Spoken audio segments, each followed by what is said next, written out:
Academy session 4 on climate engineering and the threats to the ocean.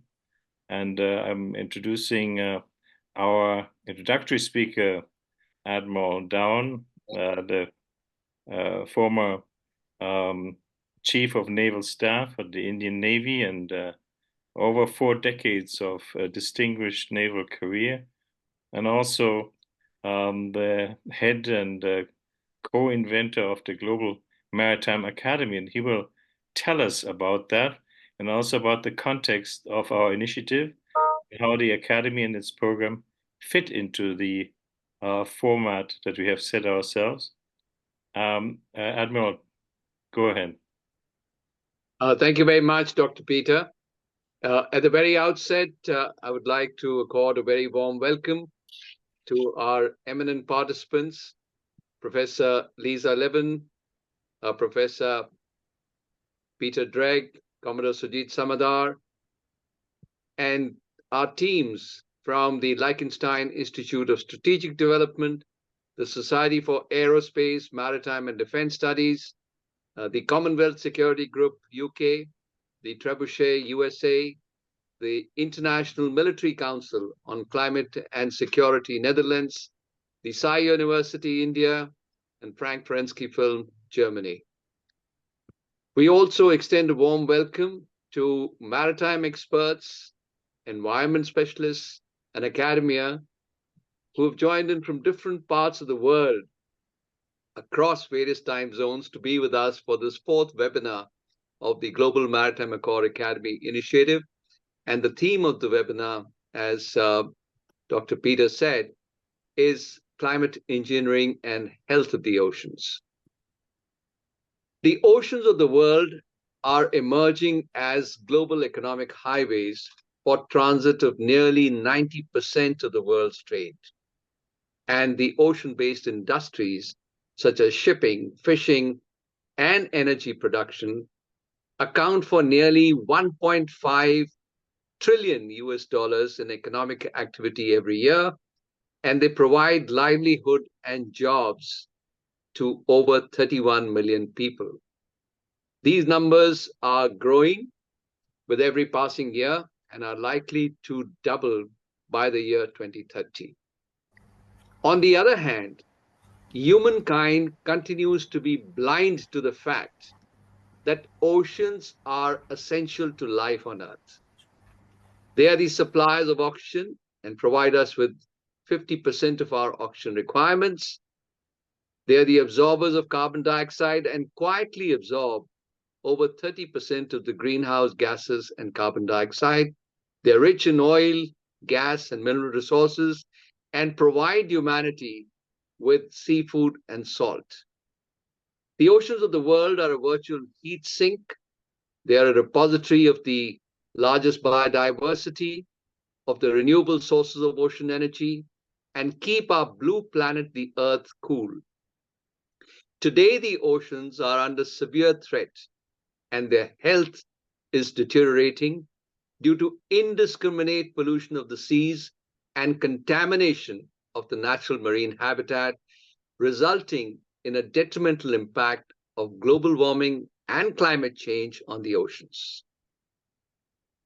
However, efforts are now on to develop ocean-based climate interventions, to use the oceans as a source for climate change mitigation solutions.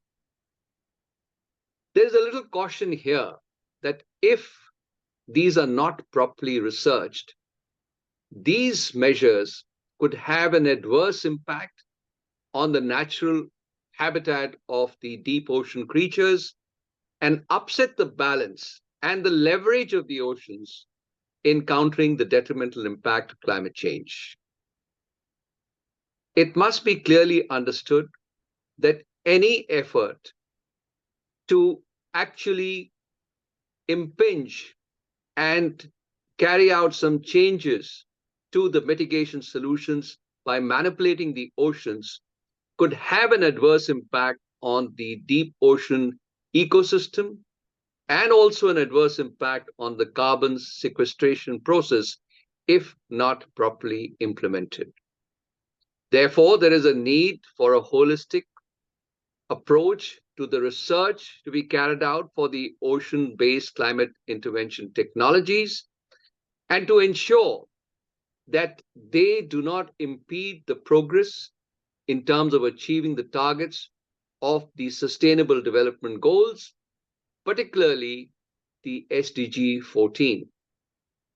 So while the research must continue on the effectiveness and the likely impact of the ocean-based climate interventions and the climate engineering on the health of the oceans, we need to shift priority and focus our attention on 6 elements of the action plan to restore the health of the oceans and for conservation and preservation of biodiversity. Firstly, we need to shut the tap. And this is the tap which is permitting 13 million tons of plastic garbage to flow into the oceans every year, even today.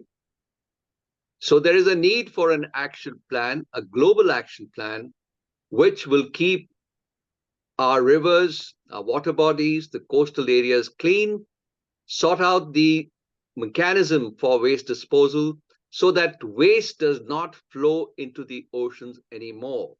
Studies have indicated that 80% of all pollutants in the oceans emanate from land. And if the current rate of pollution continues, in a few decades from now, we will have more plastic in the ocean than fish. Secondly, we need to clean up the oceans and sweep them of the plastic garbage that humankind has allowed to flow into the oceans and which has accumulated over decades and years into large floating islands of plastic garbage in every ocean of the world. As you're all aware, there are 5 major gyres in the oceans. We have the North and South Pacific Gyre. We have the North Atlantic Gyre, the South Atlantic Gyre, and the Indian Ocean Gyre. Just to get some idea about the size of these floating islands, Garbage Patch in the Pacific is covering an area of 1.6 million square kilometers, which is 3 times the land area of France. And the Indian Ocean Gyre, which floats in the southern part of the Indian Ocean between Australia and Africa, covers an area of approximately 5 million square kilometers, which is 1.5 times the land area of India. So cleaning and sweeping the oceans will be a Herculean task, but it needs to be done now because it is severely impacting the health of the oceans. So we would need a global action plan to pool in resources, leverage technology, and start cleanup of the oceans. The plastic that is extracted from the oceans, the reusable plastic, could be used as a resource, and the non-usable plastic could be used as a fuel in heavy industry, and thereby contributing towards the circular economy. Third, the shipping industry needs to stop spewing over 1 billion tons of carbon dioxide and greenhouse gases into the environment. Ships need to stop pumping out bilges and ballast water into the oceans. The International Maritime Organization has promulgated that the ships of the future need to be designed in accordance with the Energy Efficiency Design Index and propelled on environmental friendly fuel. There are stringent regulations against dumping of ballast into the seas and the oceans, and we need to see that these are strictly implemented so that we can achieve the vision of sustainable shipping in the future. Fourth, we need to stop illegal and overfishing in the areas beyond national jurisdiction because this is severely depleting the fish stock. our action plan must clearly outline the mechanism for monitoring of the areas beyond national jurisdiction. And we also need to come up with actual action which will be taken to implement this plan to stop illegal, unreported, and unregulated fishing so that we can start renewing the fish stocks and also conserve the biodiversity. Fifth, we need to avoid the dangers of deep seabed mining. And our action plan should clearly indicate that the global deep seabed mining industry takes full responsibility of the research and the analysis which needs to be carried out with regard to the detrimental impact of deep seabed mining on biodiversity, as well as the natural habitat of the deep ocean creatures. It is important also to understand that they will have to come up with environmental friendly solutions to ensure that there is no further degradation in the health of the ocean or any harm to the biodiversity. The International Seabed Authority would need to take into account all aspects to harm to the environment, adverse impact to the biodiversity with regard to deep seabed mining, prior to finalization of the code and regulations for deep seabed mining. Finally, we need to carry out marine spatial planning in the areas beyond national jurisdiction so as to demarcate the marine protected areas and conserve and protect the biodiversity in the global commons. The members of the United Nations have adopted the High Seas Treaty in June 2023. This provides a window of opportunity for the Global Maritime Accord to come up with a holistic and a comprehensive plan to counter the detrimental impact of global warming and climate change by leveraging the oceans. Therefore, to prevent any further degradation in the health of the oceans, we need to conjoin forces of all stakeholders in an organized and a systematic manner for preservation, conservation, protection, and sustainable development of the oceans and the areas beyond national jurisdiction. I'm sure that the enriching presentation and the vibrant deliberations will throw up some path-breaking recommendations on the ocean-based climate interventions and the climate engineering solutions to improve the health of our oceans. And this would also help towards charting the Global Maritime Accord as a petition from the oceans with the overall vision to save the oceans for a safe Earth. Thank you very much. Thank you very much, Admiral Dhowan. It's a very appropriate introduction to our keynote speaker, Professor Emerita of Oceanography, Lisa Levin, the University of California in San Diego. We will have questions that will also involve you, Admiral, and Professor Levin, and all others that speak here, and a free dialogue after our program that will be led by Commodore Sujeet Samaddar. And we'll have then also the opportunity for all our participants to list their questions in the chat. I prepared them now, perhaps, but also if you like, raise your hand after the program of speakers. Lisa Levin is also the co-founder and director of the Deep Ocean Stewardship Initiative, which is an extraordinary program of connecting a variety of players in society, in economy, in politics, and in governance to help drive awareness and healthy approaches to the deep ocean. She's already inspired 2 sessions in our program after a session on deep ocean mining. We have today her focus on the question of climate engineering solutions as far as they're concerning the deep ocean. and how that impacts our political and policy actions in the future, but also the scientific research required that Admiral Dhowan talked about. Lisa, would you like to immediately take it away from here? We are 5 minutes behind, but you are free to take your time as you had planned. Thank you very much. Okay, thank you. Can everybody hear me and see my slides okay? Yes. Great. All right. Well, so I've sort of provocatively given a title here, Marine Carbon Dioxide Removal in the Deep Ocean, Mitigation or Mutilation, and you can sort of get a sense from this of what I'm going to talk about.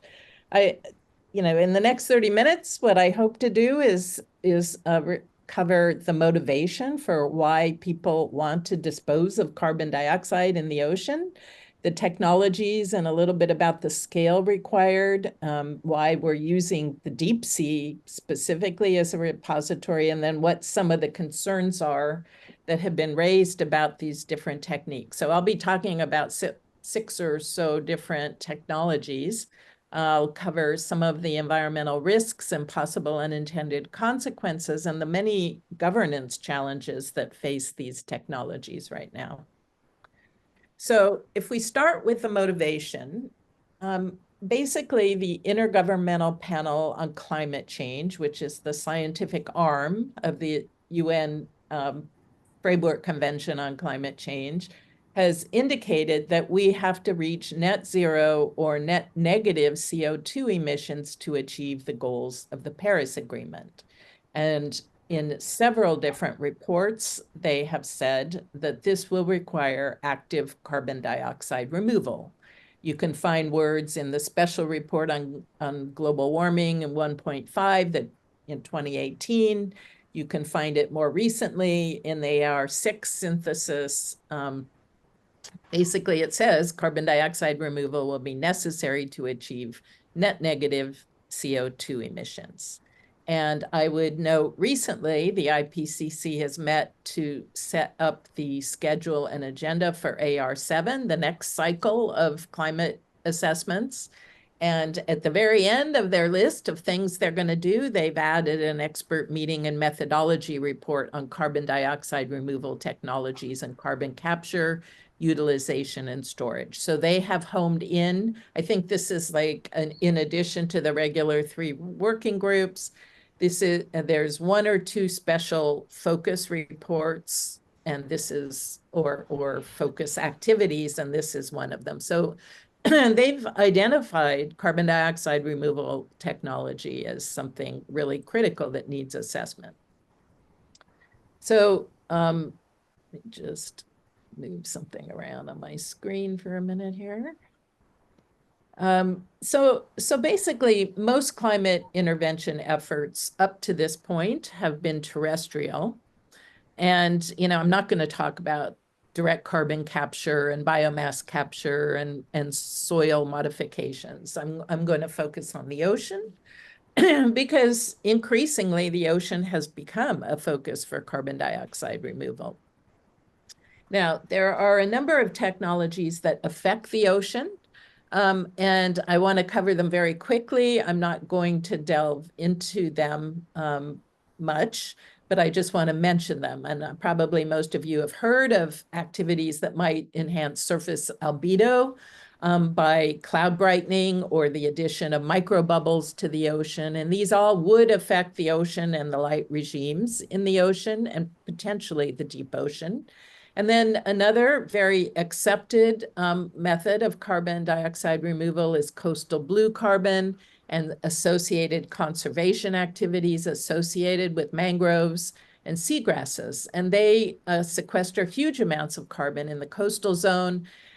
Restoring and expanding these habitats has many co-benefits, but there is a problem in the capacity to store carbon in coastal wetlands is very limited. It can only solve maybe 1% or possibly 2% of the total problem. So it's a good thing to do. But again, I'm not going to focus on it. It's not really doesn't have a very big effect on the deep ocean. However, most carbon, beyond wetlands, most of the carbon in the ocean is actually stored in deep water. If you look at a global carbon budget, you'll find 37,000 gigatons down here in intermediate and deep waters. You know, this is far more than any of the other stores that we have in the atmosphere, on land, in coastal waters. And because the deep ocean is the largest repository of carbon, many of the proposed new carbon dioxide removal technologies target the deep ocean as the repository. And I'm going to be talking about these different technologies that I have circled here. Now, there are pretty good scientific models that tell us that if we're going to put carbon in the ocean, it should go below 1,000 meters, because it has to be in deep water to stay out of the atmosphere for more than 100 years. And if you look at this model of the fate of particulates in the deep ocean below 1,000 meters, you can see the Pacific Ocean has the longest sequestration times, and so does the Arabian Sea and the Northern Indian Ocean. So it matters where you actually put the carbon. It also matters how deep you place this carbon. Now, I want to focus this presentation. I'll talk about all the technologies and all the concerns in the ocean, but I do want to focus on the deep ocean and show you how it's been visualized in schematics. And I just want to point out that every single diagram that one can find out there in presentations, in publications that illustrate these carbon removal technologies all show the deep ocean as either dark and featureless, like this one up here, or as a flat, straight, featureless line. You can see it down here, in brown or gray or sometimes black. So basically, nobody depicts the fact that the deep ocean is full of life and full of different ecosystems. And some of you may have seen this slide before in my previous presentations. We now know the deep ocean is not one thing any more than land is one ecosystem.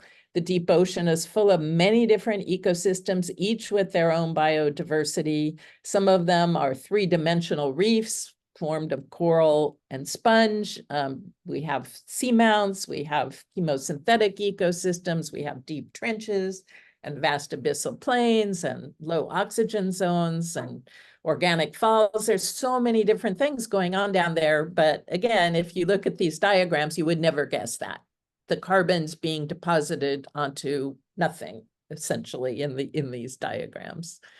So that's a point I want to make. And I think people just forget, and I'm just going to share with you, you know, an imagery from the deep ocean. It's full of exotic ecosystems, strange creatures like this giant single-celled organism, fish that can live for hundreds to thousands. The fish can live for hundreds of years. Some of the invertebrates can live for thousands of years, and all the animals play really critical roles in cycling nutrients and in sequestering carbon. So the deep ocean provides many different services for us. I mentioned nutrients and carbon, but they are, of course, increasingly being tapped for pharmaceuticals, different kinds of genetic resources. The deep ocean is a source of fisheries, of energy, space for our communication cables, sources of biomimicry, inspiration for the arts, and many other things. So there are reasons to be concerned about it and to protect it. But increasingly, we are starting to think about the deep ocean as basically a garbage can, a source, a recipient for our unwanted carbon dioxide. Okay, so I'm going to talk now about the different carbon dioxide removal technologies. I should say there are now literally hundreds of startups and new trials expanding, happening. None of the technologies that I'm going to discuss have demonstrated the efficacy of removing carbon. Nobody knows if they'll succeed, how long the carbon will stay out, or if the quantities of carbon that can be removed are at a scale sufficient to affect climate. All of the technologies, when deployed at scale, though, pose environmental risk and potentially unintended consequences. There are also equity concerns. And I would say, in general, I believe the business interests and the potential for selling carbon credits has outpaced the state of the science. So I'm going to run through each of a variety of different technologies and talk about the concerns. I'll start with iron fertilization, sometimes called ocean fertilization. It stimulates phytoplankton growth, potentially by adding a limiting nutrient, usually iron. And this enhances uptake of CO2 from the water, and that leads to more uptake of CO2 from the air. All the produced biomass by the phytoplankton sinks down into the deep ocean. There is a technology called artificial upwelling that brings nutrient-rich water from deep into the surface to stimulate phytoplankton growth with essentially the same effect, but it doesn't involve adding iron. So these two technologies take natural processes of primary production in surface waters that photosynthesis removes CO2, and it enhances it. It's been proposed that iron fertilization would happen in areas of high nutrient, low chlorophyll, the areas that I've, for example, shown here on this map. We know that adding nutrients stimulates primary production. There are many natural analogs, volcanic eruptions, wildfires, adding ash to waters. And there have been many years ago now, more than a decade ago, various iron fertilization experiments. However, they have raised a lot of concerns. For this technology, it's very difficult to verify the fate of the carbon because the phytoplankton and its carbon doesn't stay. It's moved around. There's only one ocean and it's all connected. There are questions about how much of that carbon actually makes it down into the deep ocean rather than being remineralized. There is a problem of zooplankton consuming the phytoplankton before it gets down. There is a question of release of excess greenhouse gases associated with oxygen consumption. And there are new papers studying the storage of carbon in deep waters and how isolated it really is. Is it really sequestered? One of the big concerns and one of the reasons that as you'll see when I talk about governance, that it's been sort of experiments have been largely shut down, is that as phytoplankton sink, massive blooms of phytoplankton sink, we know that they are consumed by microbes, and this consumes oxygen, leading to deoxygenation, and they release CO2. So the waters below the experiments become, or below the fertilization becomes deoxygenated and acidified, with effects on planktonic ecosystems, the mesopelagic biota, and potentially affecting natural sequestration processes. There have been some experiments that stimulated the growth of harmful algae. And there are other modeling studies that show that iron fertilization effectively is nutrient robbing.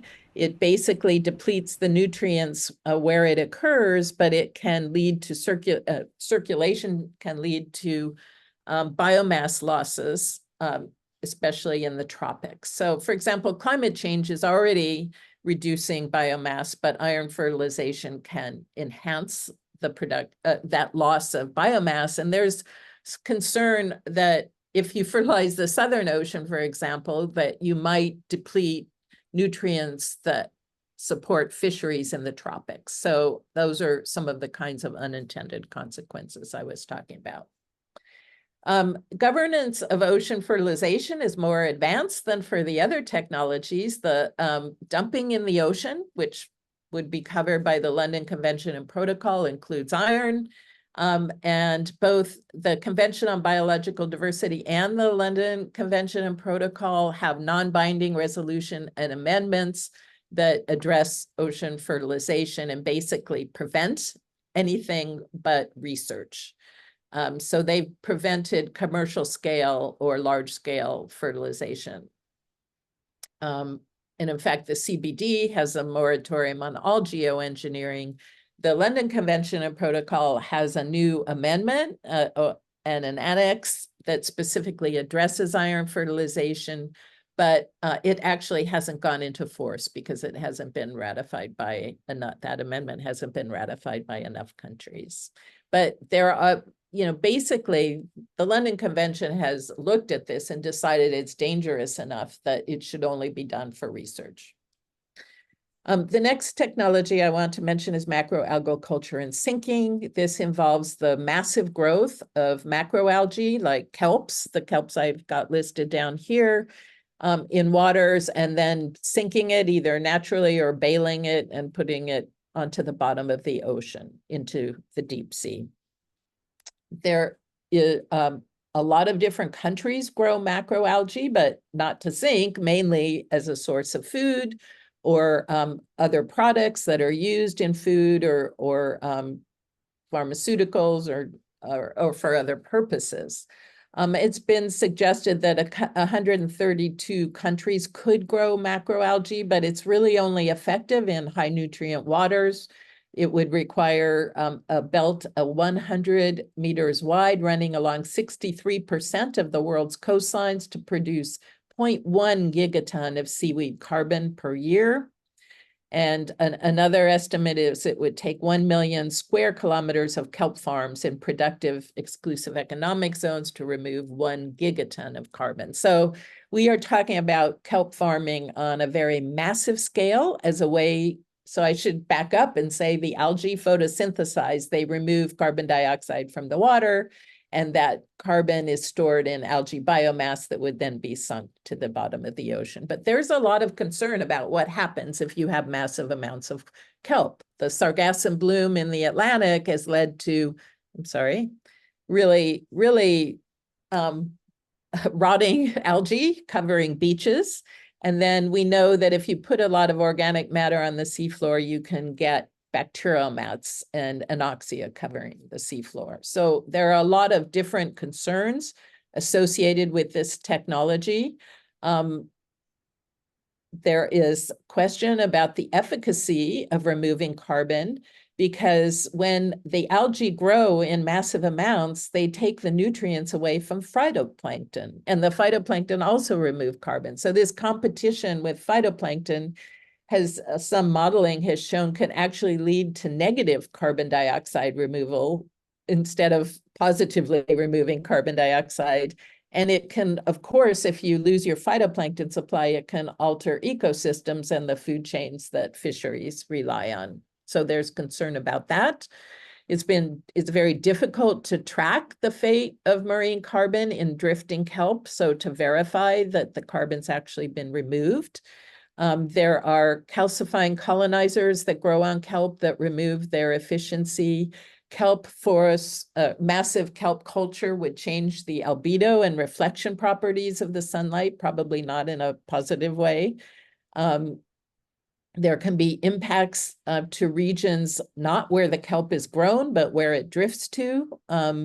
There is concern about release of organic matter and inorganic carbon and how that changes the biochemistry of the ocean as the kelp grows and sinks. And that can lead to oxygen loss. Basically, these gigantic kelp farms covering the ocean would have impacts on fishing activity, on animal migrations, on shipping, I should say on scientific research as well. I know a year or two ago, one of the major research expeditions at the Atlantic got floating sargassum caught throughout its, it was everywhere and it was caught in the engines, and they had to basically cancel the Mid-Atlantic Ridge research. But we also are very concerned about what happened when all of that kelp reaches the sea floor. It changes food availability, releases nasty metabolites, phenols, and other compounds, but it smothers life on the seafloor. It creates anoxia. It can release toxic hydrogen sulfide or methane, or nitrous oxide, and overall lead to large-scale loss of biodiversity. So we're concerned about that. And many have objected to the idea of growing and sinking macroalgae because they believe the macroalgae has better uses as a source of food, feed for animals, or energy as a source of bioenergy, or even medicines. So that's macroalgae. Now, there is a very similar technology proposed that involves taking terrestrial biomass from wood or crop waste and also baling it and disposing of it in the deep sea. One of the companies that's already begun to do this is Running Tide. They form buoys of compacted wood waste. They have actually coated it with an alkaline material, and I'll talk more about ocean alkalinity enhancement. And they've seeded some with kelp, and they are deploying thousands of tons of this off of about 100 kilometers off Iceland. And they also have a series of scientific platforms and satellites that are trying to study where these buoys go. The idea is they would drift for some weeks, the kelp would grow, and then they would sink into the deep sea. There's a company called Rewind that is now, well, at least I don't know if how far they are in their activities, but the plan is to take wood chips and other wood waste from Turkey and sink it into the Black Sea, which is already anoxic. So the anoxia created by the additional sinking of biomass would not harm more than the microbes, as far as we know. But of course, nobody really knows what the impacts of all of these are. And I would just like to compare algal sinking and crop and wood waste sinking. They both involve removing carbon dioxide, the algae from the water. The crop waste, of course, removes the carbon directly from the air because the crops grow on land. Algae sinking is a natural process in that algae actually do normally make their way into the deep sea, not just in massive amounts, but crop and wood waste sinking would involve introducing foreign material to the ocean. That material is much harder to degrade. Algae degrades more readily, so it might not sequester carbon for as long. And the algae requires new infrastructure, whereas the crop and wood waste sinking, the terrestrial infrastructure at least exists. There are a lot of concerns. I've mentioned some, the competing with phytoplankton for nutrients and release of metabolites. There's also concern for crop and wood waste sinking that it's robbing terrestrial soils of needed nutrients that would normally go back in. And there's also concern about releasing contaminants and pesticides that were used on the crops into the deep ocean. And all of these have concerns about creation of anoxia on the seafloor. There's actually limited space in anoxic basins around the world. So, basically they would be filled fairly quickly. And then the fishing interests have lobbied heavily against these technologies because in many cases they would interfere with fishing. The governance of sinking of algae and crop waste would probably, well, certainly it's an activity that is affected by the law of the sea and the Article 145 and the need to protect the marine environment because it could be harmful to the environment. But the London Convention and Protocol has control of organic material of natural origins and uncontaminated organic material. And that's controlled in their Annex 1, but they are now considering these technologies and they could be adding it to the Annex 4, which controls iron fertilization. Okay, so there's another technology that involves injecting liquid CO2 into midwater, deep sea waters, or in particular, subsurface is the most popular.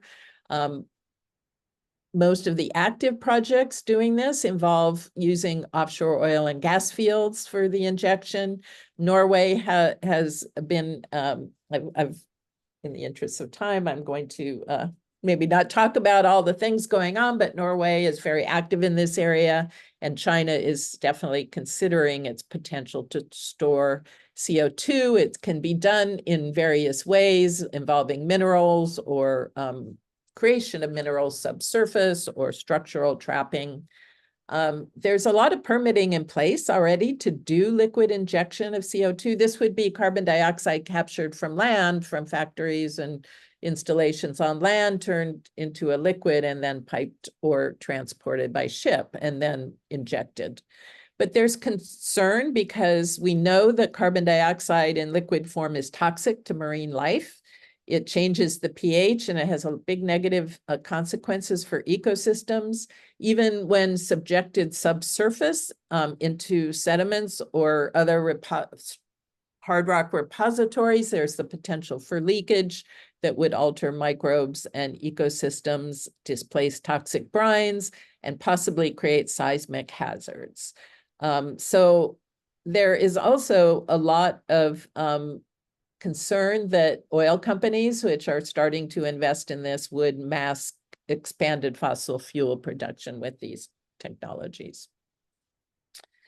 But it is probably the most advanced of the technologies that I've been talking about, and possibly the most effective. It just hasn't had a lot of long-term study. One of the last groups of technologies I want to mention are ocean alkalinity enhancement. They come through two methods: electrochemical processes that split water into acid and base and dispose of the acid, or maybe turn it into hydrogen with a liquid hydrogen with a value, and use the alkaline waters to take up more CO2.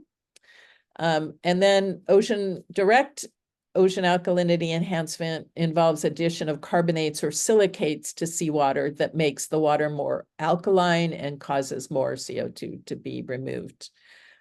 Locally, these can be very effective in mitigating ocean acidification. It can be useful to calcifying organisms and coral reefs, and can even act as a fertilizer to enhance primary production.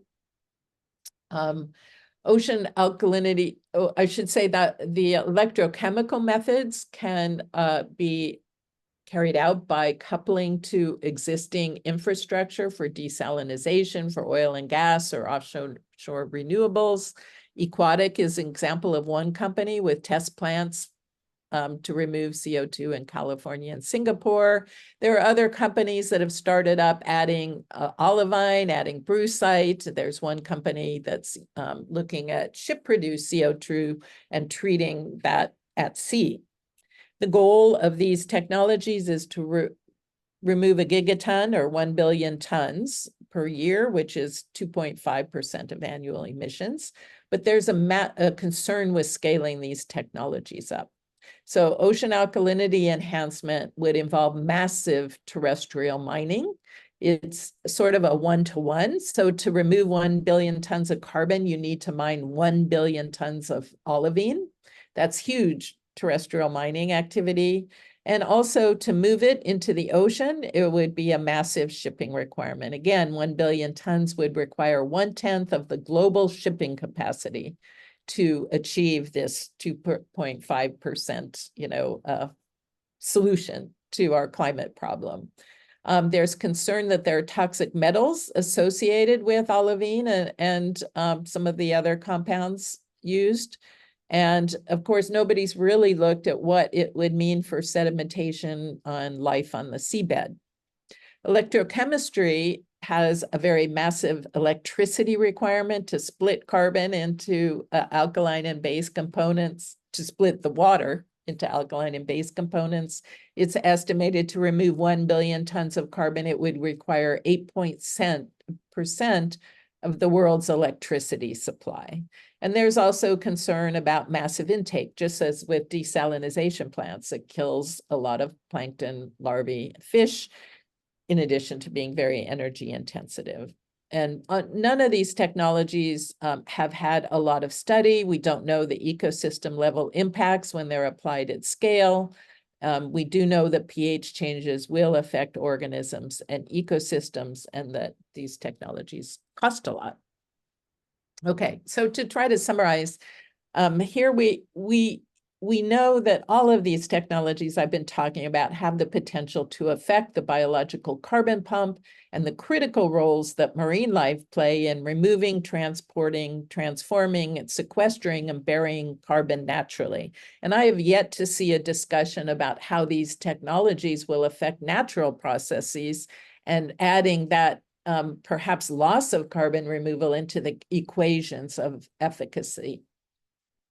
So we also have a concern that all of these technologies, which remain unverified, could have consequences for ocean biodiversity. And in terms of governance, as I mentioned, the London Convention has already got an annex that addresses ocean fertilization. It did this in almost a decade ago, and suggested only research should be allowed, not application. But this year, not this year, late last year, they put out, they did a new study and addressed some of these other technologies that I've been talking about and evaluated 4 technologies and said they have the potential to cause deleterious effects that are widespread, long-lasting, or severe, that there's considerable uncertainty regarding the effects on the marine environment, human health, and other uses of the ocean, and activities other than legitimate scientific research should be deferred. But nobody seems to be listening to them, and there are now hundreds of startup companies and many have begun to sell carbon credits with these technologies. And I want to share just very briefly my experiences at COP28 in Dubai last November. I saw marine carbon dioxide removal heavily promoted by startups and research institutions as a solution for climate change. The Ocean Pavilion alone had 7 side events about CO2 removal, always never mentioning the receiving ecosystems and potential damage to the deep sea. Or even larger scale environmental risk. And so it seems like these solutions are being misrepresented. There are good solutions that involve offshore wind, green shipping, sustainable fishing that have been discussed by the high-level panel, but there are many uncertainties in the technologies that I've just described. I saw at COP28 what I think is dangerous. I saw law and policy people and the companies reversing the precautionary principle and telling the COP delegates that urgency requires action, even in the face of uncertainty, and that the precautionary approach is to act now and worry about the consequences later. And I find that very dangerous. So to summarize, there are questions about efficacy and feasibility of all of these technologies at scale. They pose environmental risk to in many cases, the whole ocean, but especially to the deep ocean. We sit on a very fine line between what is research and what is deployments. I know companies like Running Tide are saying they're doing research on these technologies, but are actually deploying them at some level. We've seen voluntary research codes emerge from a variety of academic and other institutions, AGU, scientific networks, but there is the danger that these research codes could accelerate government action further down the line, leading them to invest in and undertake what are really unproven solutions at this time. There are a lot of equity issues. Often geoengineering proponents will bypass national policies and regulations or co-opt local communities to execute their plans. We saw the presentations on carbon dioxide removal at the pavilions of many developing countries, and this is being sold as a solution when it may not be. It's a complex legal landscape. I've also heard calls to rewrite legislation like the California Clean Water Act so that these technologies can be deployed. There's a lot of concern that these technologies deflect from what's really needed, which is emissions reduction, not just capturing our emissions and putting it in the bottom of the ocean. And the narrative has really been changing in recent years. The scientists have now become polarized. Many scientists are receiving research dollars to study these technologies. But I think the time scale of science involves, a decade of research that would really be needed to answer the appropriate questions about whether we should be deploying these technologies, whereas the time scale of business, the profit motive, the need for greenwashing is now, and a lot of startups are actually beginning to make these things happen. And we don't have time, but I could talk about some of the parallels with deep seabed mining, but I'm going to think, how are we doing on time? I probably, time-wise, I think I should just skip these last couple of slides, say that it's a pretty complex policy-scape. A lot of UN bodies should be weighing in on these different carbon removal technologies in the ocean. And some of them have, but many have not yet. The BBNJ agreement may become very, very important to this eventually. And with that, I will stop and thank you, and happy to answer questions. Let me stop sharing here.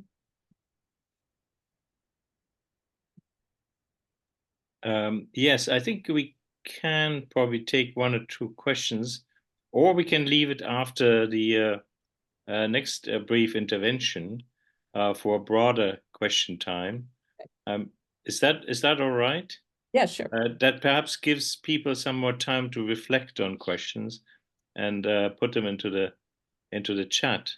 But it's an extraordinarily important presentation you made, and I'm delighted that we recorded it and make it available. And you also have issued a recent paper in Science, and that also is available, I think, online, and we can perhaps share it with some of the students. And we have lots of questions.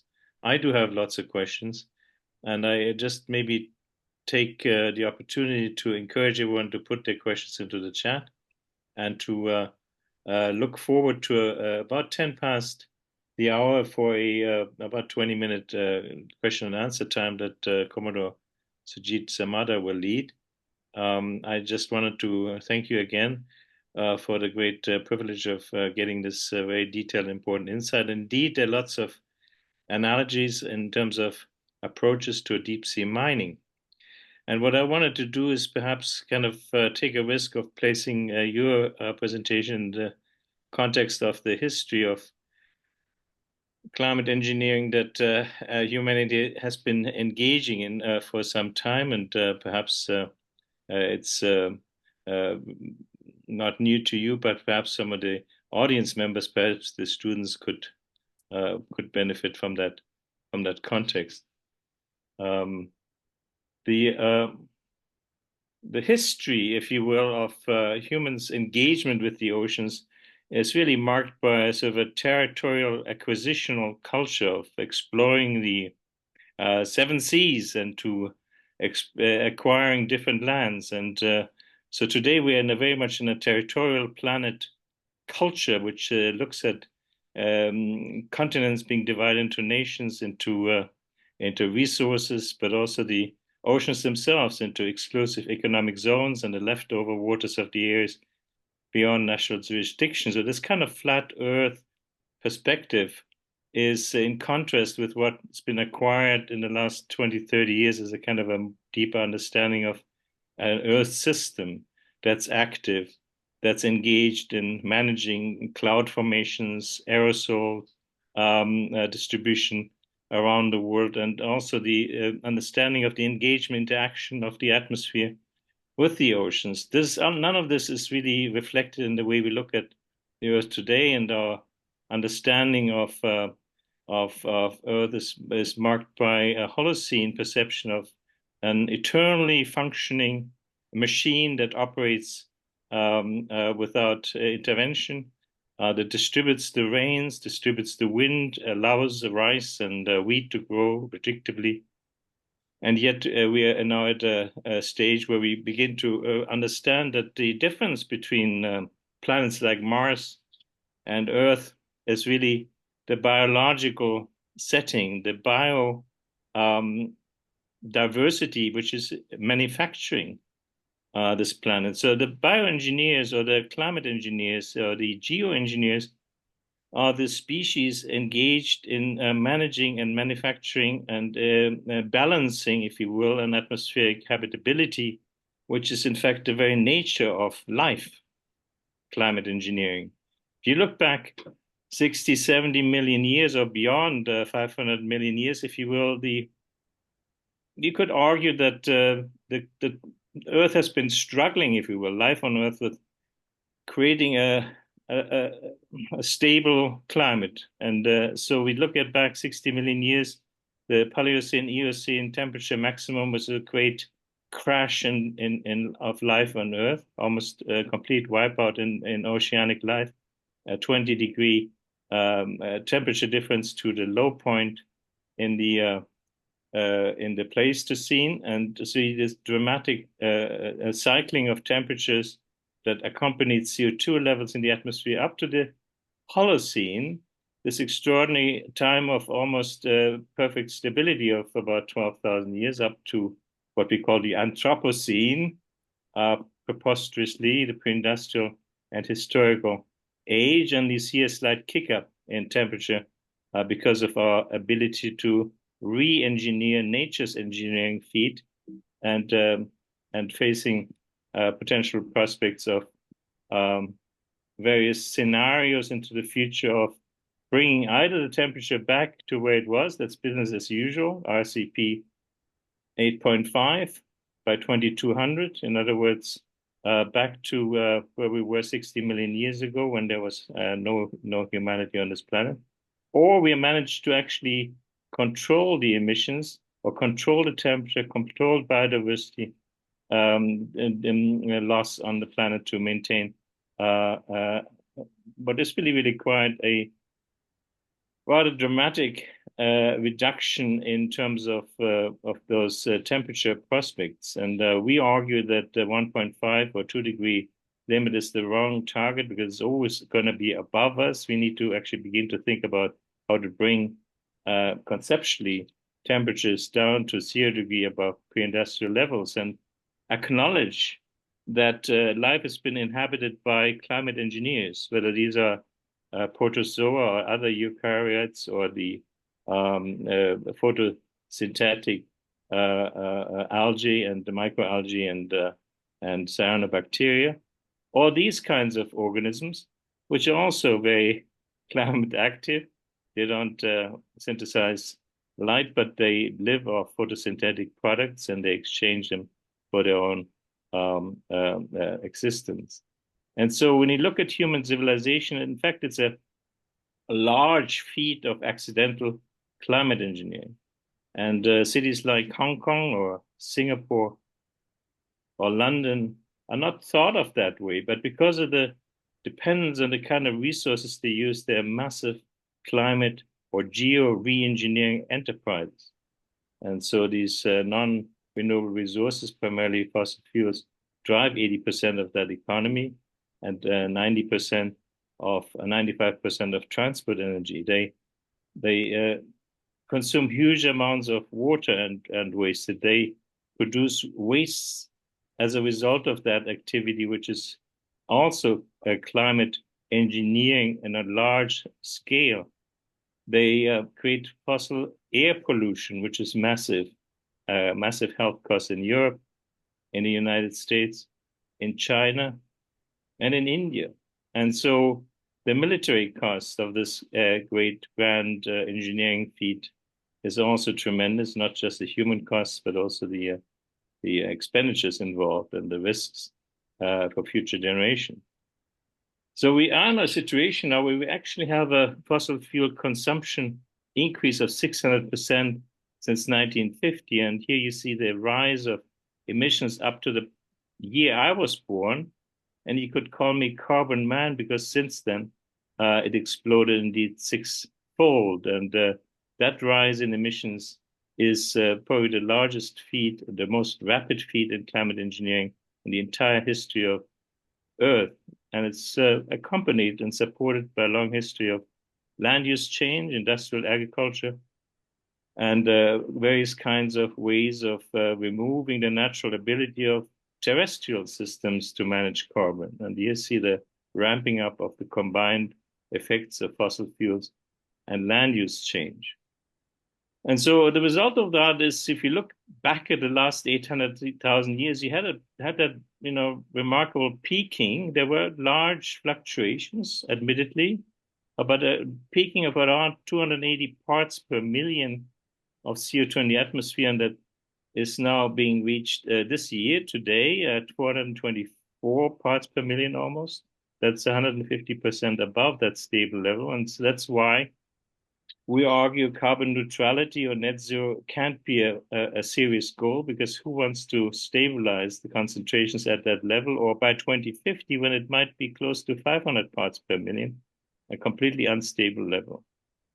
Now, if you look at methane, you have a situation of the 800,000 years of 600 parts per billion, roughly peaking, and now we've got almost 2,000 parts per billion and rising. And so that target of 2 degrees or 1.5 degrees accepts that level of concentration completely logically, but also empirically unsustainably, because if you look at the Arctic, I personally remember when it started to melt at 0.6 degree rise.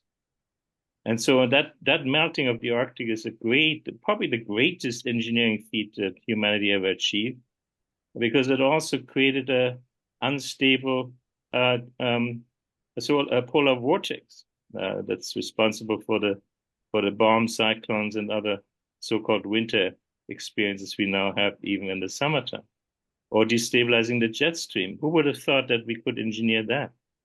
Or the so-called Pineapple Express, the atmospheric rivers that are lashing the Californian coast periodically. Who would have thought we could engineer a stagnant heat wave around the world out of nothing? Who would have thought we could engineer burning rainforests?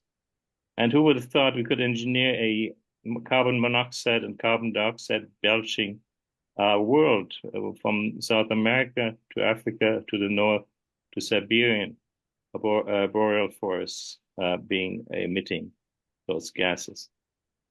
So this upshot of that is this feedback situation of a result of not that long of a climate engineering exercise at a gargantuan scale, but with a result that couldn't be entirely unpredictable. So today, we look back at these average temperatures, 5-year average rise over since 1850, and to the right annual averages.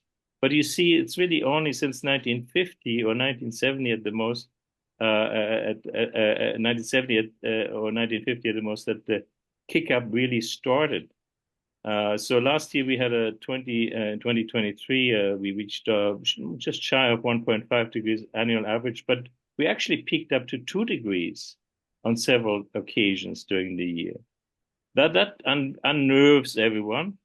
And so you would turn to science to ask, well, what's going on? So we wondered, well, if this energy imbalance that's been observed by NASA by looking at the top of the atmosphere between energy going in to the atmosphere, energy coming out, has doubled in 15 years. That doubling in 15 years is an extraordinary accumulation of energy when the planet really should be level if it's stable. And the fact that we haven't really burned up in that time period is really to be thanked to the oceans, as you have mentioned, Professor Levin. That extraordinary uptake of energy in the oceans is responsible to the fact that we don't have 68 degrees Celsius today on our continent. But that can't last, this stability, and that's why we had this kick up in part of the excessive, unexpected temperature increase last year, which is sort of mapped really here in our relation of the 2023 sea surface temperatures compared to the 1982 to 2011 mean of, and a full degree above that. The other dotted lines are essentially the sigma 2 or 2 sigma 95% probability range of variations here. And so it ticked out of that range completely last year, temperature to December, and this year already started above 0.5 degrees above last year's temperature, and it keeps ticking up. But we all hope it's going to dive back down. But naturally, we wouldn't be so sure about that the combination of CO2 emission rise, the excessive temperature in the oceans, but also declining biodiversity's ability to manage carbon in the oceans would have to do something with that. So if you look at the press, what does the scientific community say? Well, one of the leading comments is bonkers. Another one says stunning. A third one says mind-boggling. And Seki Housefather said gobsmackingly bananas. So this is what we get from the climate science, and that's why I think it's not completely out of the question that this assessment of gobsmackingly bananas will be just mildly a mild statement if we, in fact, wake up permafrost methane or thermal methane deep in the Arctic. And so it's no wonder that the world of climate engineering that is trying to counter this without fixing, of course, the root problems is accompanied by the work that Professor Levin has showed, but it's really for 20 or 30 years, people have been stitching on various solutions from the Swiss here in our neighborhood, wrapping their glaciers with high albedo materials or cupping volcanoes by spraying sulfur aerosols, lightning clouds, even genetic engineering of reflective crops to increase albedo, but above all, creating these scrubbers to remove CO2 from the atmosphere and pumping it deep underground in volcanic basalt or sinking it in the ocean, indeed. And nobody is really bringing this world into context of a very simple solution is to remove the kind of climate engineering apparatus that we have already introduced 50 to 100 years ago, the oil and gas processing infrastructure, and focused on the capacity of the oceans of storing carbon, but not as a repository or dump, but as a biological pump, a machine, if you will, a biological ecosystem whose nature it is to work with carbon as a food source, whose nature is to be biodiverse and work with that carbon in millions of years of balance that has been achieved.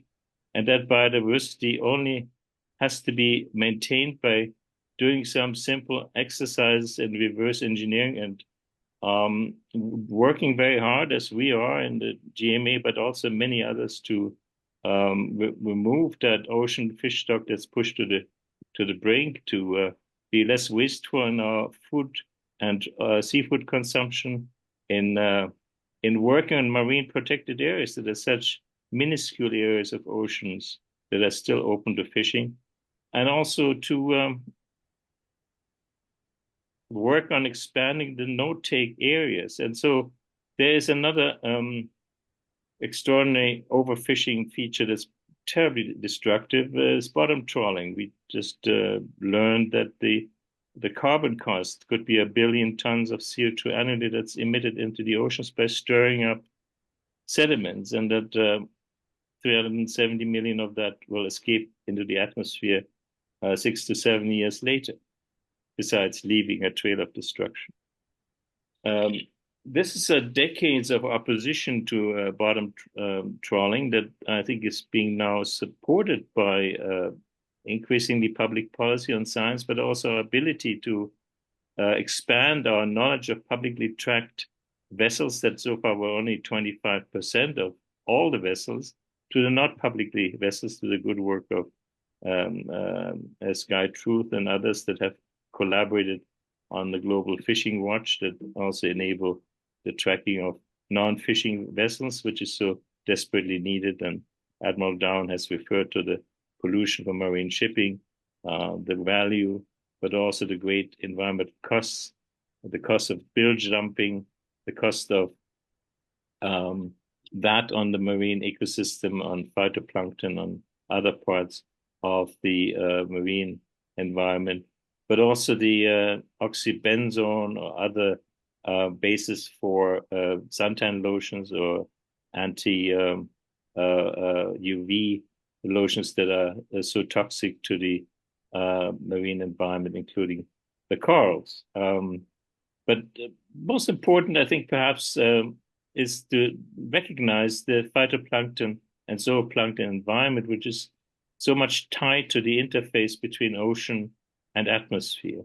And this sea surface microlayer is also under-recognized as a great agent in climate engineering that needs to be restored and protected because it's so important in aerosol formation, cloud formation, water vapor control, water vapor being the most powerful greenhouse gas. 70% of the greenhouse gas effect is water vapor. Thermal transfer buffer, slowing down the thermal transfer between atmosphere and the oceans, but also the CO2 exchange buffer. So protecting phytoplankton, but also avoiding the loss of zooplankton that depends on phytoplankton, but if it's not there, will lead to blooms.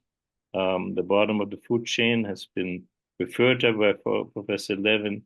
The importance of crustaceans like krill, but above all, copepods, these tiny sea insects, the most popular of all species on Earth, said to have more biomass than all land animals combined, 5 gigatons of it, and working diligently, moving up and down 200 meters every day to nibble on the phytoplankton and then discharge and pool into the depth, and also losing, when they lose their lives, sinking back to the depth, being such an important part of the carbon. They don't feature into the IPC discussions, even though it should be recognized that citizen scientists like Scotsman Howard Dryden, who rallied 30 private yachtsmen in 2022 to sample black carbon, soot, and microplastic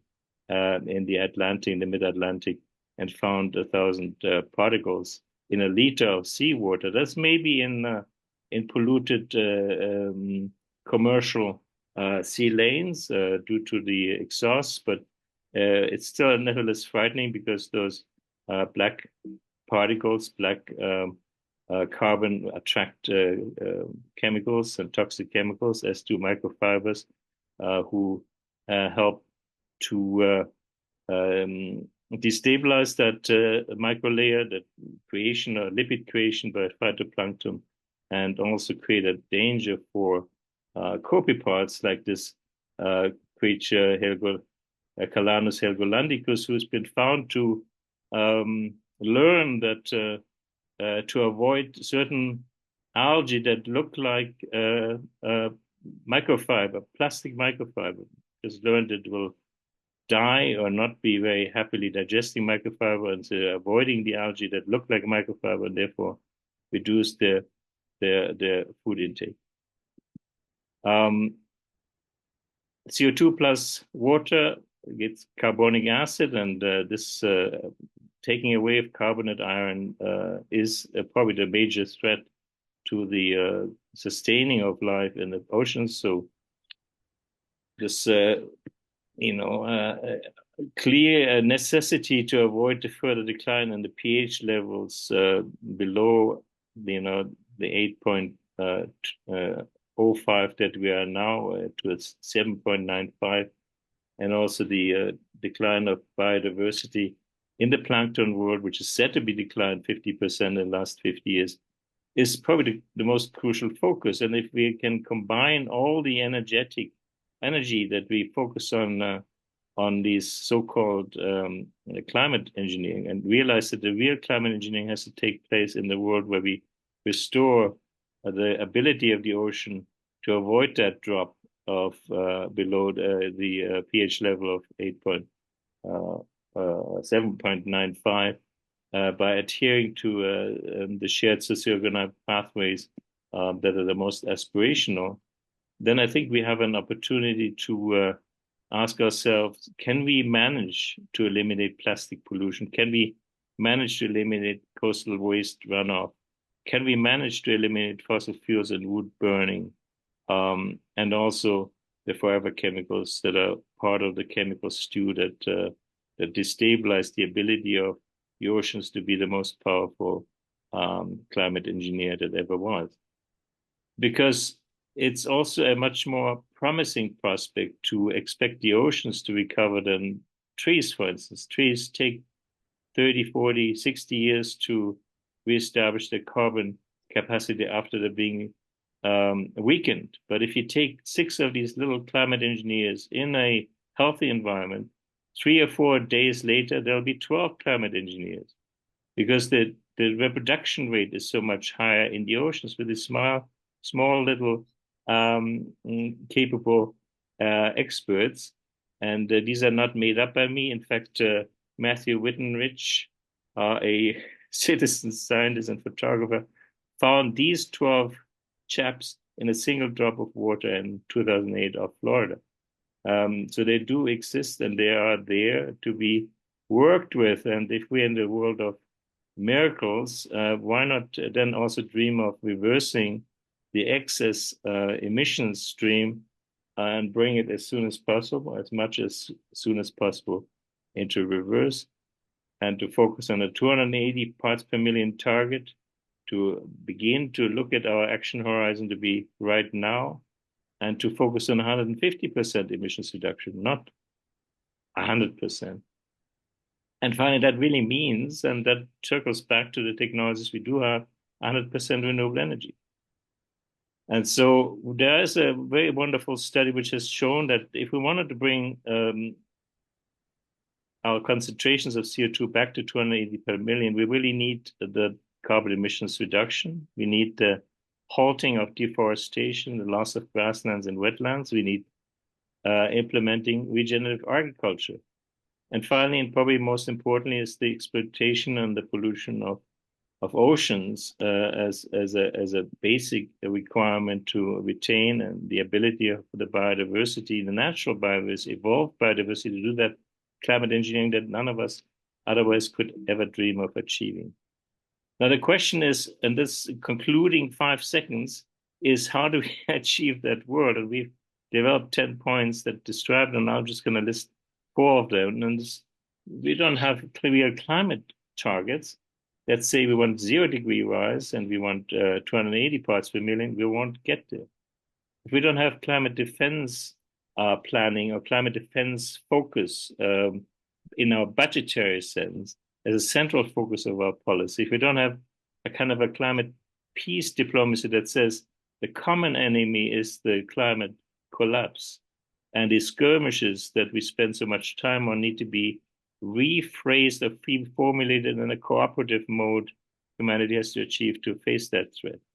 And finally, a regenerative economy means not just recapturing carbon from the atmosphere, but also dealing with questions like how to deal with millions, perhaps 1 billion of migrants that need to be reintegrated into economies and contexts.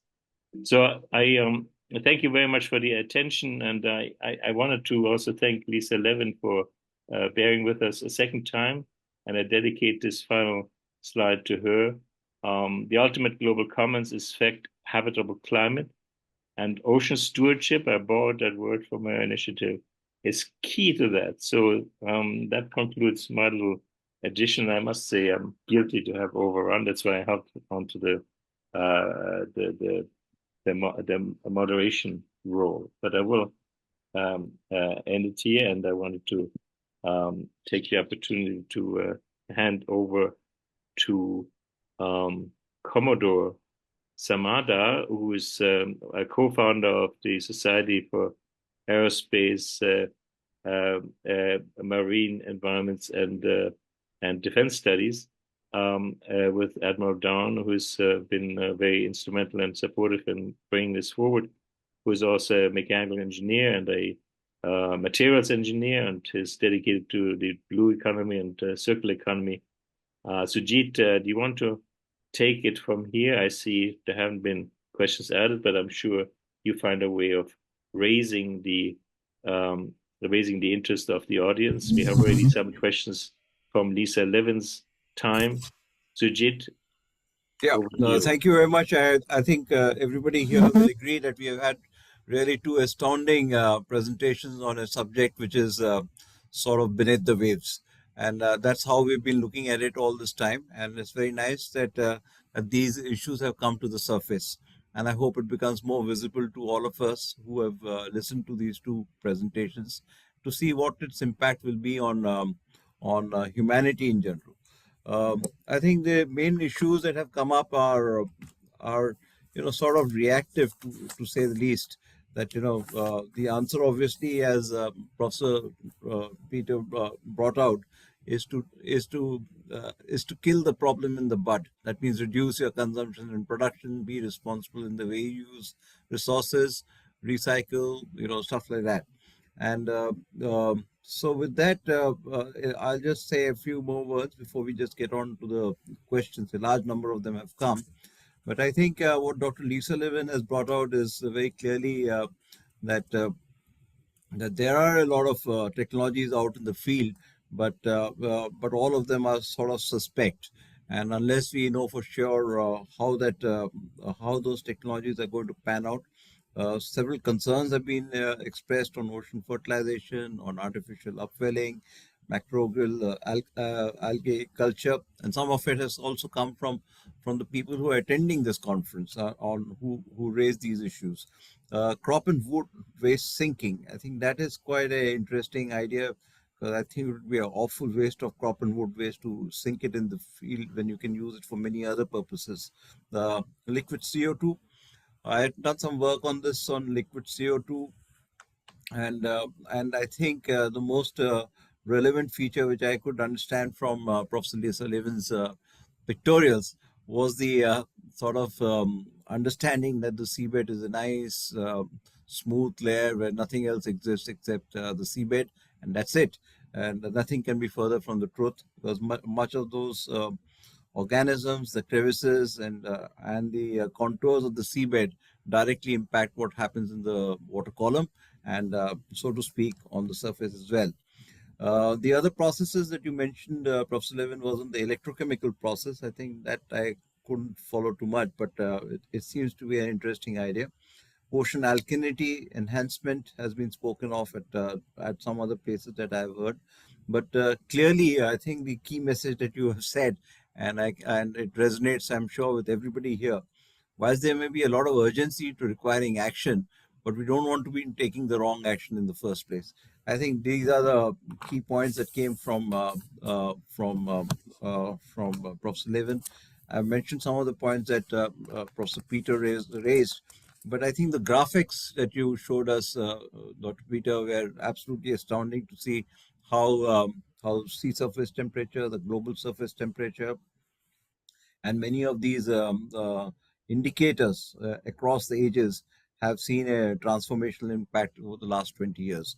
I think we also know how the Arctic Ocean itself has lost 50% of its area, of its, let's say, ice layer. And we also know that the Antarctica's largest glacier is away. And so very clearly, there is a lot of things happening that should raise concern amongst young people today. And it's very nice that they have set up a set of questions. So with these words, I'm going to turn to some groups of questions, which are in basically 3 or 4 buckets. And I will request our panelists to respond to them. The first set of questions is on this whole business of the geopolitics and the way the global bodies, in whichever way one looks at, UNCLOS or other forums, the Fishing Watch, etc., and how do they react. So the first one was on about the ABNJ and what laws have been taken, and we know that some action has been taken on the ABNJ. Admirał Dhowan brought this up, so that's one question that has come up. Then the other question that also came up on the same developmental theme is that many of these interventions could change the geopolitical landscape in ways that we don't know, particularly if we do this large-scale ocean CO2 removal strategies. So who's going to monitor it? We discussed it in a previous webinar on the whole principle of freedom of the seas and common heritage of mankind. So does this use of such technologies, does it uh, open up a free for all? I think Professor Levin also brought this out, that there are a lot of lobbies and other people interested in pushing a particular agenda.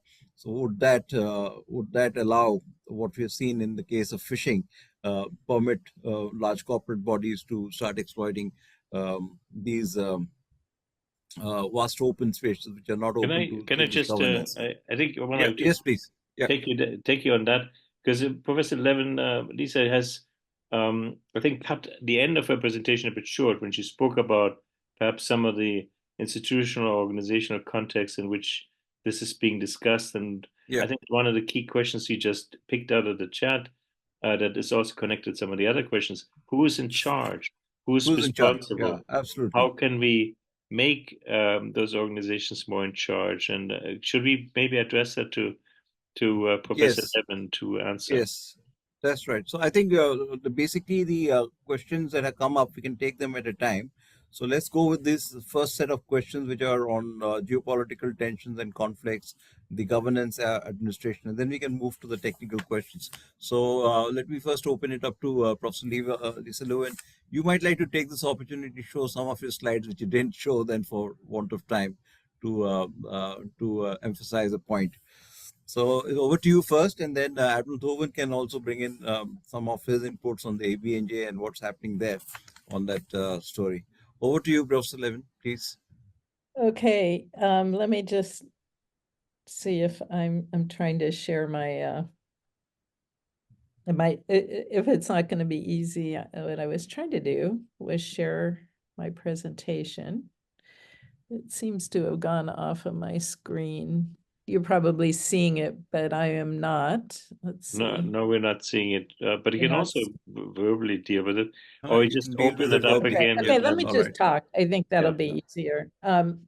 So who's in charge beyond national jurisdiction? So beyond 200 nautical miles or the extended continental shelf to 350 miles. Beyond that, that's still 60% of the ocean. Who's in charge of keeping the waters healthy? Well, the UN Convention on the Law of the Sea, UNCLOS, is still basically the constitution of the ocean. It provides any country that's ratified that is obligated to protect the marine environment. Okay. But who regulates that? Well, the London Convention regulates dumping of any pollutant into the waters. And so CO2 is basically a pollutant, iron for iron fertilization, olivine for ocean alkalinity. Anything we add into the ocean should be regulated by the London Convention and London Protocol. Now, the new biodiversity treaty, the BBNJ agreement, has provisions for creating protected areas. Presumably, those would protect areas from intervention, some of the interventions I've been talking about, but we can't be sure. They have, maybe more importantly, created a system for environmental impact assessment. And you would expect that any of these removal technologies being deployed beyond the research scale would require, in international waters, would require some kind of impact assessment. However, a lot of activities that go on 100 kilometers, 200 kilometers in an exclusive economic zone almost certainly will have whatever effect they have transferred into international waters. I mean, the ocean's connected and there's no curtain or boundary at 200 nautical miles. So we have a lot of transboundary issues to address. I do have a concern, and there's a scientific and technical body for the BBNJ agreement that would be formed that presumably would address these, but it turns out for impact assessment, each nation will still control its own impact assessment. If it wants to do something in international waters, something massive, it would write the impact assessment and it would evaluate it and only consult with the technical body, science and technical body of BBNJ. So it's kind of a weak agreement at that point. But we don't, my concern is that the deep ocean, and in fact, most of the international ocean doesn't have anybody speaking on its behalf, right?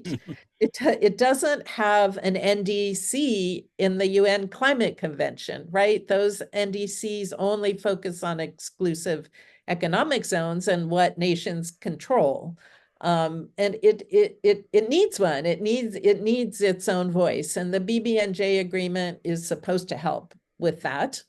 But it's going to be a while till it enters into force. And in the meantime, we have literally a lot of climate interventions on the horizon.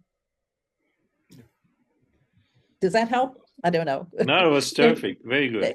I mean, honestly, I put up all those other UN organizations because the ones that manage, the ones that manage whales and the ones that manage deep sea fisheries, and the ones that they're manage seabed mining, they all have to be part of this conversation, because any large scale intervention, whether it's fertilization or algal culture or CO2 disposal, is probably going to intersect with the domains of those organizations. Yeah, no, I think that's terrific, very well observed, but it does carry with it the risk of bureaucratizing or let's institutionalizing the set of issues among themselves without being able to institutionally or let's say politically step back and say, are we heading in the right direction?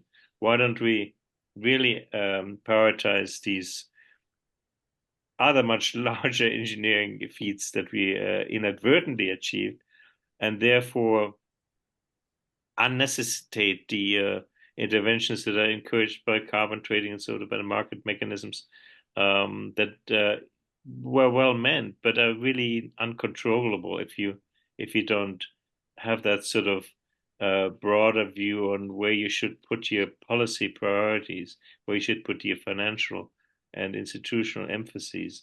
Then you get this explosion of people doing things and nobody actually, as you pointed out, monitoring the individual exercise, let alone the combined effect of this all, while the rest of the demolition of, if you will, the biodiversity capability of managing carbon goes on. And that narrative we don't hear so much. None of these removal technologies fixes the problem. Yes, absolutely. So I think we got some ideas there on the geopolitical part of it, and the short answer to many of the questions that have been raised on the feasibility of various options for carbon sequestration or let's say ocean engineering for climate change have been answered in that one short sentence that Professor Levin made.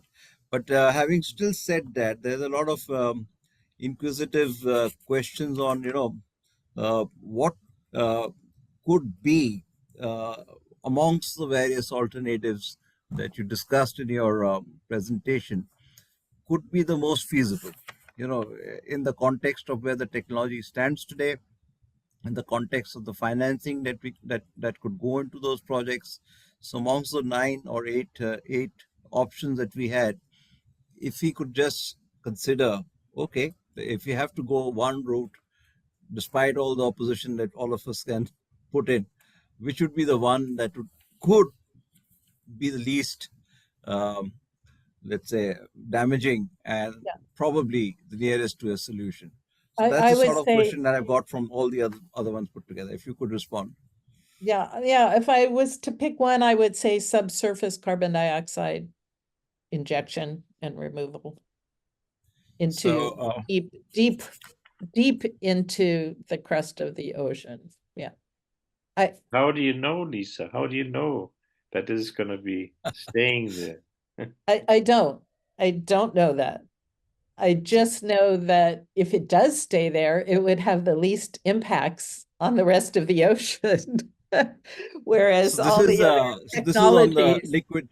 This is on the liquid CO2 idea. Is that what you're saying?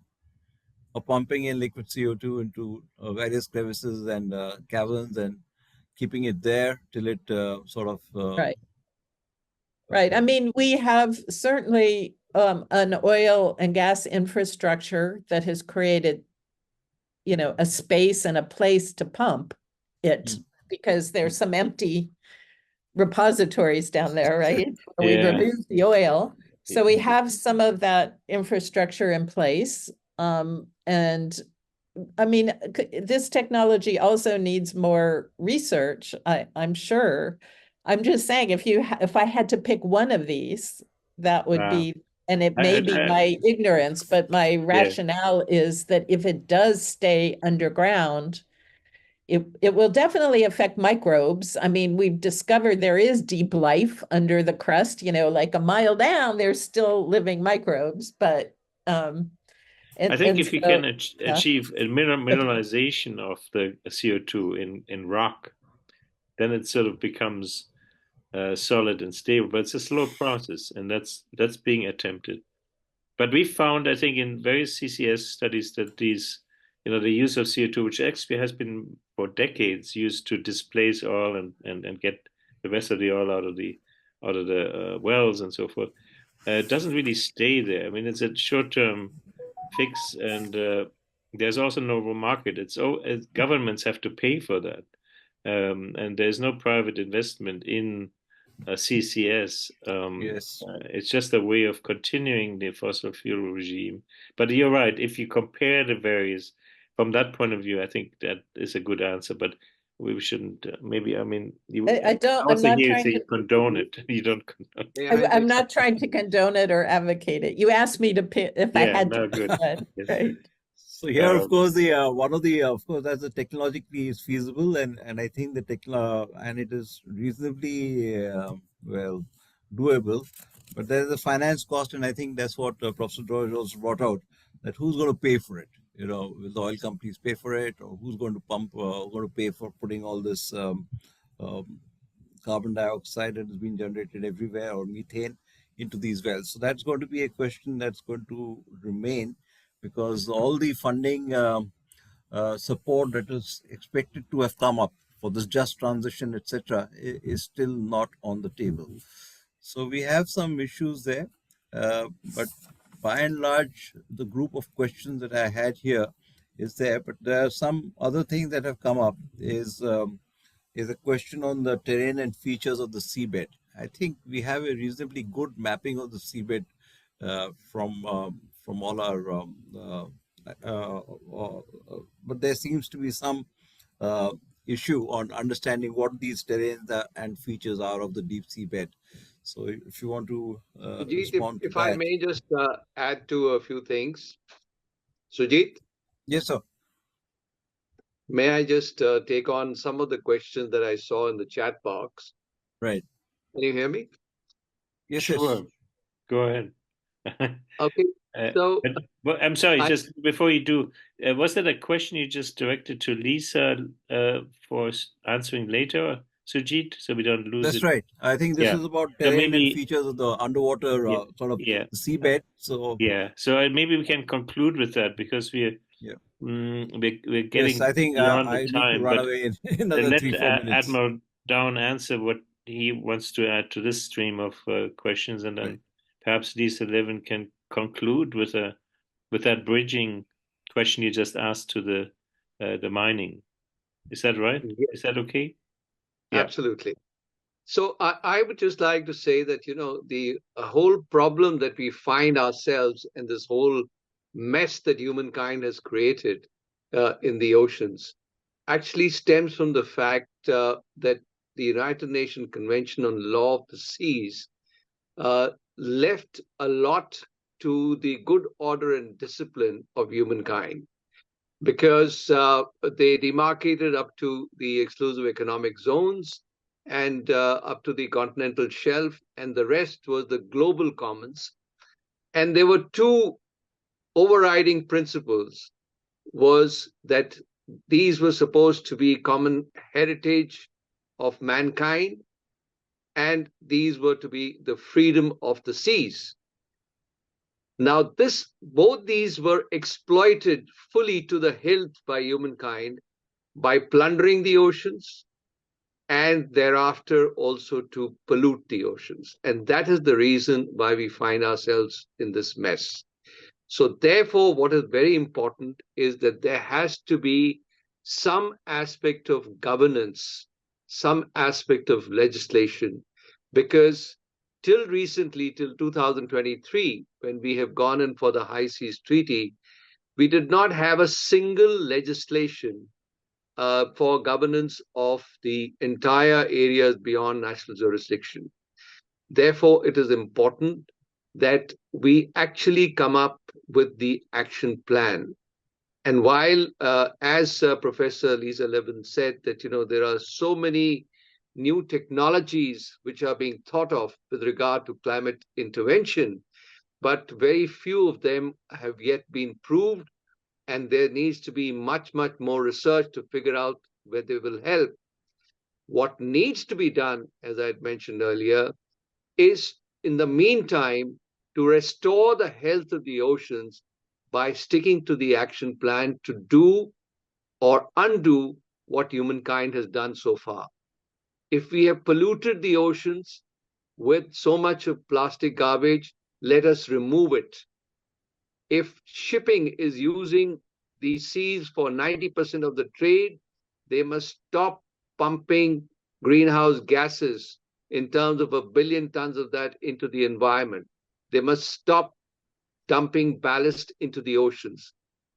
The other aspect is that deep seabed mining, everybody is taking interest and technology is already in place as to how to mine the polymetallic nodules, how to mine the crust, but not enough research on the detrimental impact that deep seabed mining is going to have. An International Seabed Authority, which is the authority which is going to allow seabed mining or not, needs to take these things into account. So some of these measures will need to be taken. Fishing was a lot of questions asked in the chat box about fishing. Yes, again, illegal fishing, unreported, unregulated fishing goes on in the areas beyond national jurisdiction. And we need to have an action plan, because the High Seas Treaty at best is going to come up with a policy as to what needs to be done for preservation, conservation, and protection of biodiversity. How it is to be done, by whom it is to be done, and by when it is to be done, it should be part of the action plan. And this is where Global Maritime Accord at least envisages and aims to come up with the answers as to how these things need to be carried out so that we can restore the health of the oceans and we can bring some kind of semblance into countering the detrimental impact of global warming and climate change. That's what I have to say. Thank you very much. Very appropriate. Sujeet, over to you. Perhaps we can wrap up and we can each have a final statement. I think Lisa had the next. The question on the contours of the seabed and what lies beyond that is quite simple. But if you want to say a few words on that, and then we can wrap up with some final comments. Sherman has been listening quietly. Maybe he's got some thoughts to add to this matter. So before we end, Lisa, if you can just kindly tell us in a sentence or two the terrain and features of the deep sea bed, which is not what you showed on your slides. It's going to be different. And after that, Sherman, if you would like to say a few words, and then we can wrap this up. I have to leave in a minute, but you please go ahead. Kindly forgive me for this. This is an unscheduled visit which I have to do, actually in the interest of the Global Maritime Accord, and I will share that secret at some other time. But Godspeed to you. That's good. Yeah, so it's there. But I think what I liked, Professor Levin, I think that really resonates well with us, is that you said that in all discussions about the oceans, in all sorts of forums, the one party which is missing in that discussion is the ocean itself. And I think that is the fundamental purpose of the GMA, as Admirał Dhowan has brought out in several places. We are the Oceans Council. And that is the aim of everybody here, to actually be the Oceans Council in this in these discussions. Please forgive me, I have to really run to save some semblance of the global maritime economy. But I will try and see if I can maintain the internet contact, then I will revert back. But kindly forgive me, and thank you once again for this. Sherman, kindly interject, and we are done then. I Lisa, go ahead. time to I Lisa. think Lisa has some the next word, and then Okay. Sherman. Let me just a few sentences about the deep ocean features. Just envision land. Land has mountain ranges. Land has deserts, canyons, valleys, rainforests, all of that. Basically, the deep ocean has the same. It has mountain ranges, canyons, valleys, vast plains, and it has the equivalent of rainforests in its deep water coral and sponge reefs. You know, thriving biodiversity, lots of potential medicines in there that we are just starting to discover. So it basically has whole different ecosystems. You know, it has vast ecosystems, including some we don't have on land, like hydrothermal vents and methane seeps. But I think the important thing is we've got a good bathymetric map, but we don't have an ecosystem map. And so we are still discovering new ecosystems in the deep sea all the time. And we have yet to discover them all, I am absolutely sure. And certainly we've only maybe described a fraction of the species, maybe 10% or something like that, or less, not including the microbes. So it is the vast unknown. It's like space. We call it inner space, but it's space with a lot of life yet to be uncovered. And so all of our activities, all our geoengineering activities and climate change threaten this. Thank you very much. Are you involved in mapping the ecosystems of the ocean?